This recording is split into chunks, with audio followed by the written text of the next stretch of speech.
बेमेतरा जिले में पूर्ववर्ती सरकार की ओर से गोबर गैस से बिजली बनाने के लिए रूपा योजना की शुरुआत की गई थी। योजना के तहत जिले के चारों जनपद बेमेतरा, साजा, बिरला और नवागढ़ में 20 ग्राम पंचायत की महिलाओं को रोजगार दिलाने का मकसद था, जिसके लिए 1,74,00,000 रुपए खर्च किए जा चुके हैं। लेकिन सत्ता परिवर्तन के साथ ही योजना पर ग्रहण लगा और ये योजना बंद हो गई।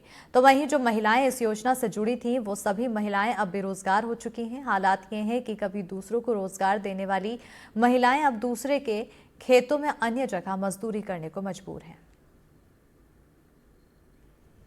दुर्भाग्य की बात है, जब से छत्तीसगढ़ प्रदेश में सरकार बदली है, भारतीय जनता पार्टी की सरकार आई है, तो लगभग पूरे रीपा के में ताले लग चुके हैं।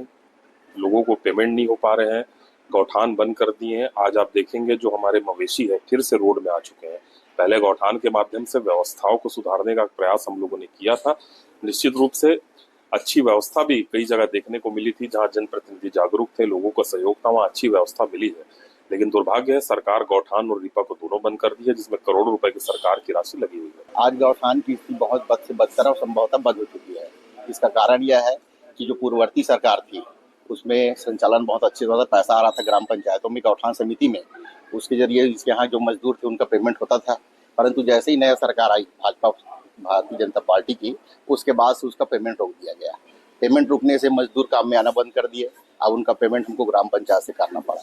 आज स्थिति है कि गौठान पूरी तरीके से बंद है और जानवरों का बुरा हाल है, किसानों का बुरा हाल है। पहले हम लोग गोधन या योजना से हम लोग गौठान जाते थे। गौठान में हम लोग रेशा निकालने का काम करते थे। उसमें हम भी मजदूरी करते थे और बाहर से 6 मजदूर ला के भी हम लोग मजदूरी, उनको भी मजदूरी मतलब हम लोग देते थे।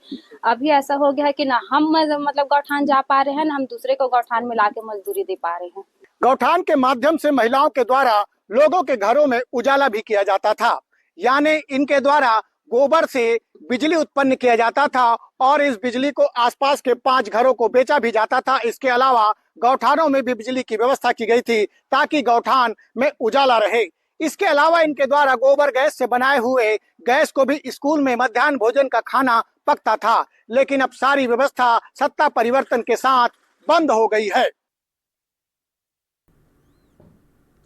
कोरिया जिले के धान उपार्जन केंद्रों में इस साल की धान खरीदी प्रक्रिया किसानों के लिए उम्मीदों का नया सवेरा लेकर आई है। सरकार द्वारा शुरू की गई